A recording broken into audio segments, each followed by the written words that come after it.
having the UEFA Women's Champions League qualification going down at different centers across, coming from tennis.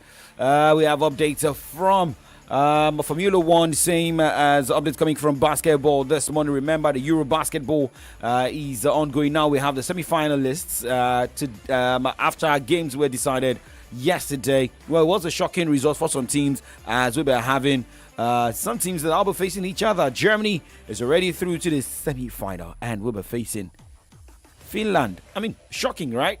Okay, so we as well look at more updates coming from some players who had to leave their usual environment to an unknown environment. Maybe had to follow some young players moving away, most especially. Let me just open up. Yeah, Jeremy Vardy, a man who left England for Italy. So I can't wait to see a situation where Tammy Abraham will be facing Jeremy Vardy in the Italian Serie A and more. But hey, we're streaming live on Facebook, YouTube, Solutions 939 FM, Solutions 939 FM. It is Kickoff Sports Show YouTube channel, Solutions 939 FM. Jump on these platforms and let's have your take. We start with athletics this morning.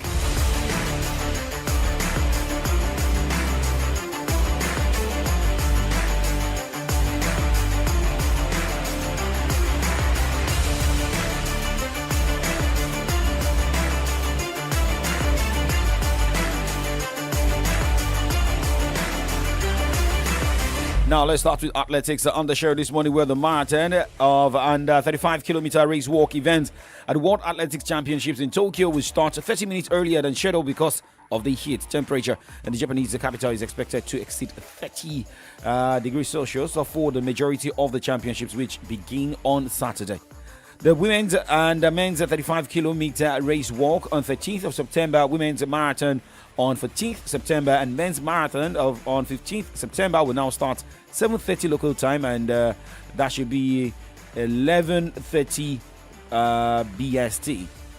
World Athletics has said it had taken the decision to put the highest priority on athletes' safety in light of expected elevated heat conditions that could pose a health and safety risk.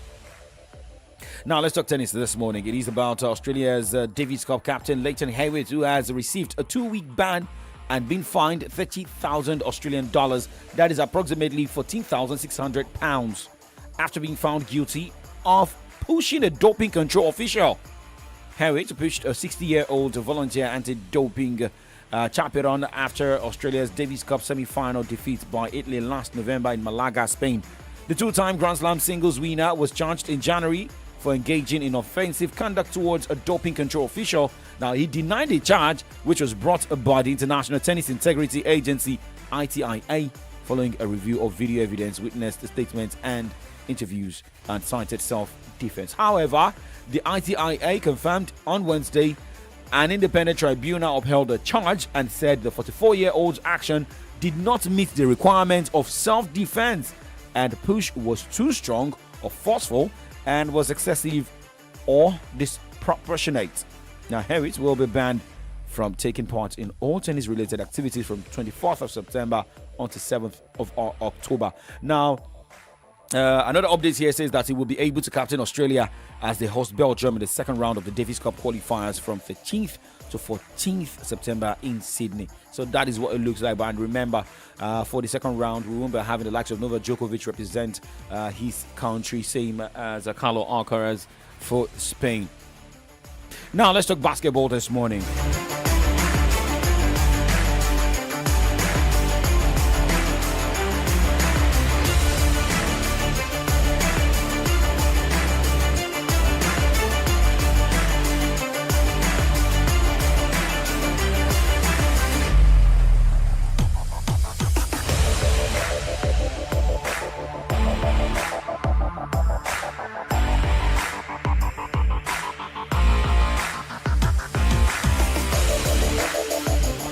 Okay, now talking basketball this morning, Luka Doncic, 39 points were not enough for Slovenia as it lost 99-91 points to Germany in a thrilling Eurobasket quarterfinal on Wednesday. Orlando Magic guard Franz Wagner scored 23 points, and Spain, Dennis Schroeder added 20 points and 7 assists for Germany, which will face Finland in the semi-final on Friday.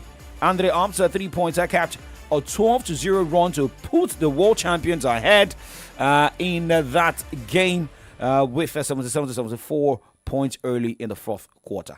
A quick look at how the semi-final will look like for the Eurobasket Championship. Germany will take on Finland, and Greece will be up against Turkey. Tomorrow, 3 p.m. is the first battle, Germany-Finland, and 7 p.m. is the battle between Greece and Turkey.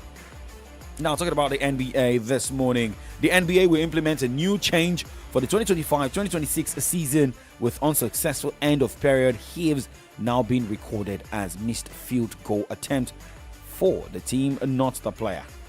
Now, under the new rule, which was finalized at the league's Board of Governors meeting on Wednesday, those long heaves will no longer impact an individual player's percentages. Even more long-range shots are expected from players this season, which was behind the motivation of the change and the league testing it at the Summer League in July. The league's competition committee has been in support of the adjustment in recent months too. All right, now moving away from other sports, we go straight and talk football. We're getting an update from Kano Pillars this morning. And for Plateau United, when will this team start getting results? 3 matches in the NPFL, back-to-back. The team recorded 0 points. I'm talking about former champions Plateau United. When will that happen? Well, when we come back from this timeout, then we go straight to NPFL stories.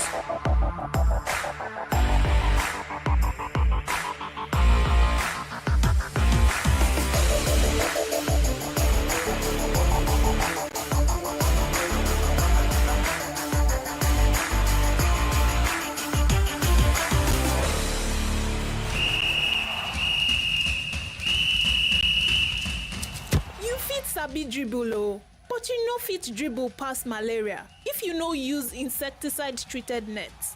Malaria dey real o. This message now from Solutions 93.9 FM. News, sports, entertainment, top 100 music on your Remedy radio dial. Solutions 93.9. Do not touch that dial.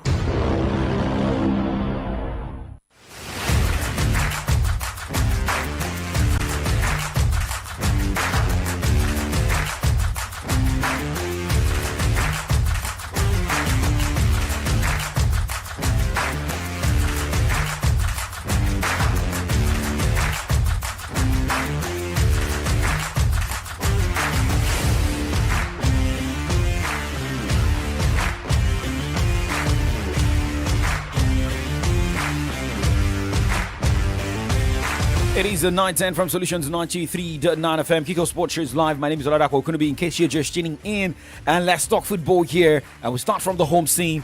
Talking about the Nigeria Premier Football League Match Day 4 games going down this weekend. And that is starting in the next 3 days. Abia Warriors will be in action against the Katsina United, while Eyimba travels to play by Yelsa United. Bendel Insurance will be in Edo State in Benin against Niger Tornadoes. Ikorodu City, after picking a point against the Shooting Stars Sports Club of Ibadan, the Southwest Derby, will be back in Lagos hosting Barao FC.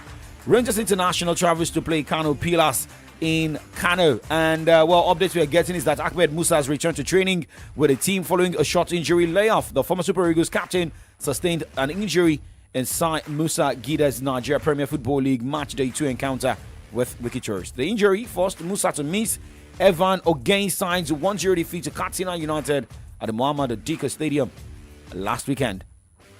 Now, looking at all the fixtures of games going down in the match day 4 come this weekend, Kum Khalifa will be at home hosting El Kanemi Warriors as Wiki Tourist of Bochi travels to play Nasarawa United. Plateau United hosts Remo Stars, and Rivers United hosts Shooting Stars Sports Club of Ibadan. And that game is going to be an away encounter for Shooting Stars. Warri Wolves will be up against Kwara United. And Kwara United will be going on the road in that one. And a quick look at the form of teams at the moment. Remo Stars is leading the pack with 7 points, tied with Wiki Tourist of Bochi on same 7 point, but based on goal difference, Remo Stars looks better. Bayelsa United is third, Warri Wolves is fourth. And looking at teams in the last 4 sports. Bara FC is with 2 points, 17th. Kano Pillars is with 1 point, placed 18th. Kun Khalifa is with 1 point, placed 19th.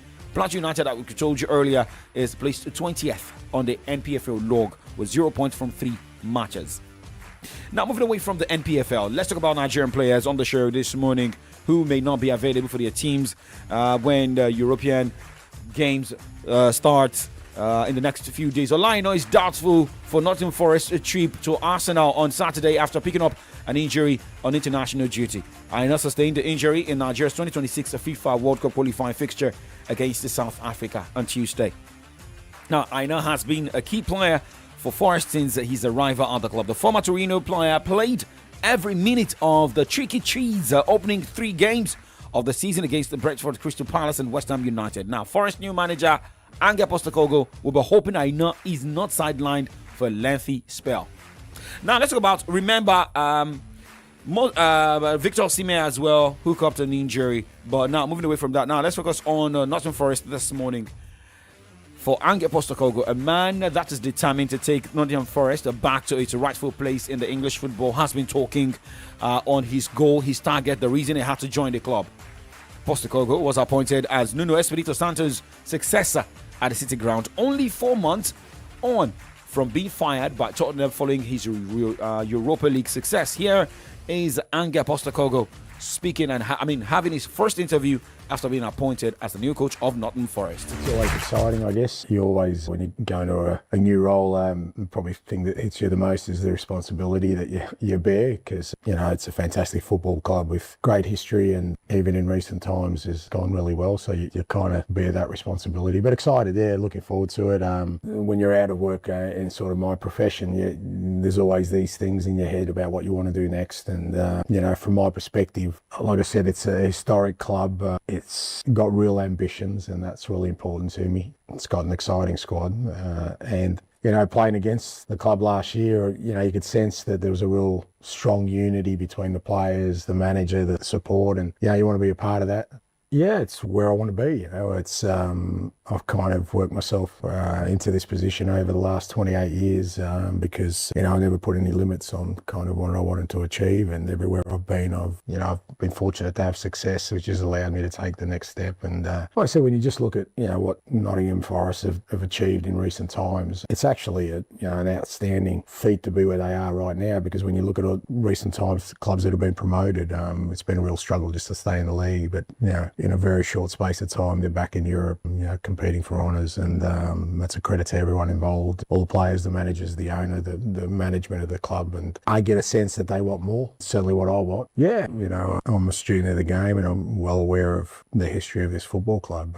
And as I said, you understand there's a responsibility there, and you bear that responsibility. And I'm honoured, I'm humbled, but more importantly, really determined to make sure that this football club takes its rightful place. I've got to be careful what I say. I love winning things. That's what I've done. I want the fans to be excited about watching the team play. I think there's already an existing sort of mentality within the group of working hard for one another, and I want to tap into that. And from my perspective, it's about now implementing my own ideas. It's no secret, I love my teams to attack. I love my teams to score goals. That's sometimes misconstrued as me just playing one way, but the reason I want my teams to play that way is because I love winning things, and that's what I want to do here.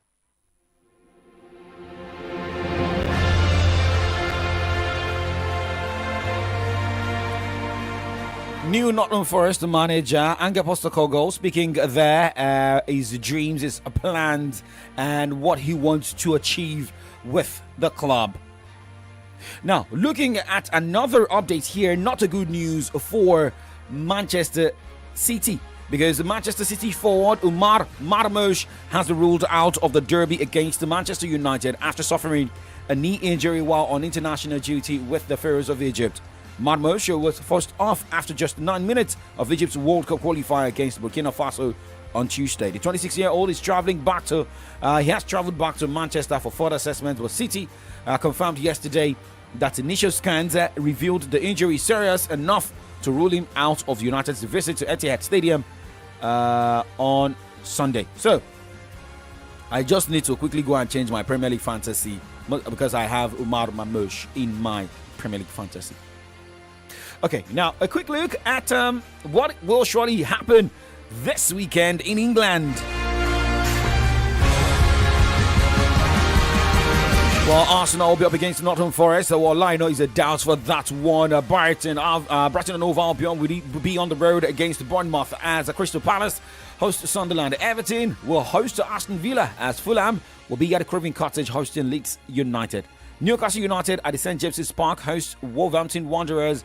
And, let us hope that Tolu Arokodare will continue his scoring form from the national team going to club side. West Ham United will be at home against the Tottenham Hotspur, and that will be the first test for coach Angel Postecoglou. Brentford will be up against Chelsea as Burnley hosts Liverpool. The Manchester Derby going down this weekend will be with huge fire on Super Sunday.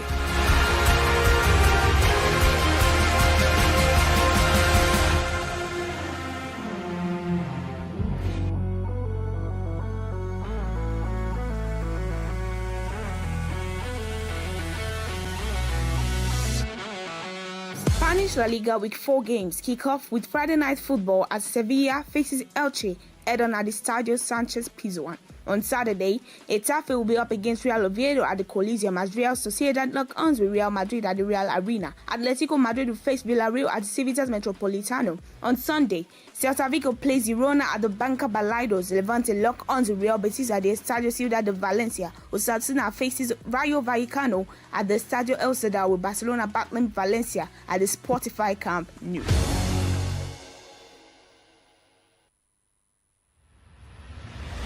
Okay, so away from Spain this morning, let us talk about one man who has left England now to Germany.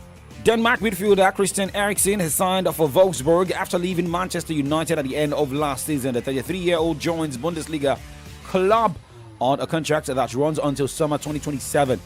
Eriksen made 107 appearances and scored 8 goals across the all season.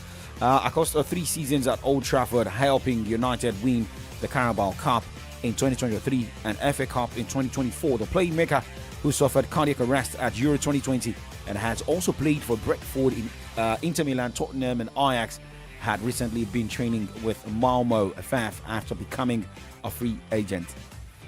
So, now, let's talk about a player who won the English Premier League title with Leicester City with a Cinderella story, but how that team got relegated to the Championship, but after that left, is Jamie Vardy.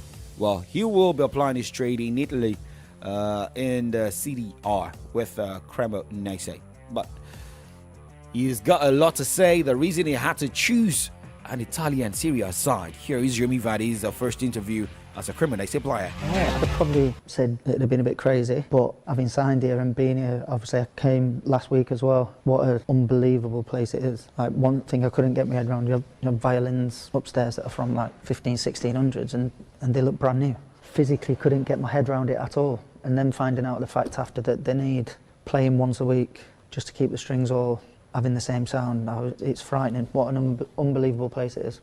Yeah, no, it's been great. Everyone's been so welcoming. It was a bit crazy first like few days, but I think that was just understandable. But yeah, I'm able to go and have a walk around and explore, which has been really nice. Yeah, all in all, it's been a great week. They've been great. Obviously, the ones I've spoken to, all really passionate about football, just like every supporter, every player is, and pointing me in the right direction of what would be best for me and my family, like out here, and how the football is. You always have to get these people to just give you a bit of influence to help, and that's what they do. I mean, I've been speaking to Enzo Maresca the whole of summer. We keep in touch, so it's good to be able to have him on the other end of the phone and giving me a few pointers about what's to come. What I do believe in is taking each game step by step and just making sure that you're giving 100% for 95 minutes in a game, and as long as you're doing that picks results up. It's a guarantee that it does. So once you start doing that, you never know what could happen. But first and foremost is we have to make sure that we're staying in Serie A, and then we can build on that. Obviously, speaking to the manager and what he wants really reminded me of getting promoted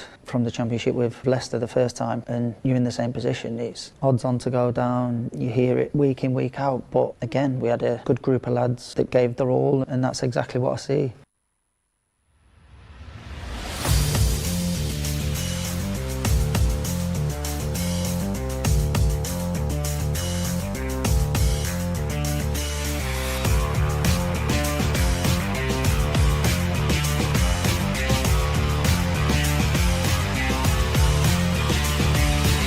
Jeremy Vardy speaking there now. A quick look at games that will be going down in Italian Serie A. Starting, that's the match day 3 right there in Italy, and that is starting on Saturday. Well, Cagliari will be up against the Parma. Inter traveling to play Juventus as Fiorentina hosts Napoli. And on Sunday, Torino will be the guest of AS Roma. Atalanta will take on Lecce. Pisa will be up against Udinese. Sassuolo hosts Lazio. Bologna will be the guest of AC Milan. Right there at the San Siro as Verona hosts Cremonese. We'd like to see Jeremy Vardy come up with a spark. And Como will be up against Genoa. Now, away from the Italian Serie A, now let's focus on the FIFA World Cup going down next year. Well, New York City mayoral candidate Zoran Mamdani, who won the Democratic nomination on the platform of making the city more affordable, is now calling on soccer's global governing body FIFA to make it cheaper for New Yorkers to attend the World Cup. It's like you don't know what World Cup is all about, right? Now, in a petition released on Wednesday, the first day, fans could begin to apply for tickets via press-out draw. Mamdani demanded FIFA reverse its plan to set prices for next year's tournament based on demand, likening the price to a price gouging. The Democratic Socialist, who dubbed his campaign Game Over Greed, also called for 15% of the tickets to be set aside at discounted prices for residents. Well, fight for your people is cool, but remember, Donald Trump likes money. It's business-oriented. FIFA is also business-oriented. Well, now, I love business, so I have to go face another side of businesses this morning.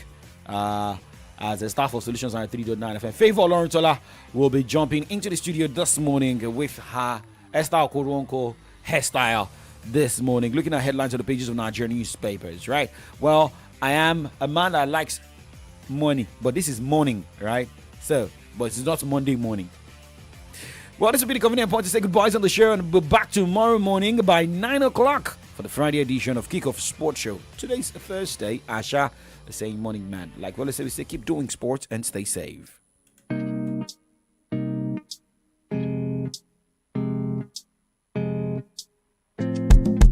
I want to be the one to make you smile every day you look in my eyes. I want to be the one to make you love and love again. Oh, I want to be the one.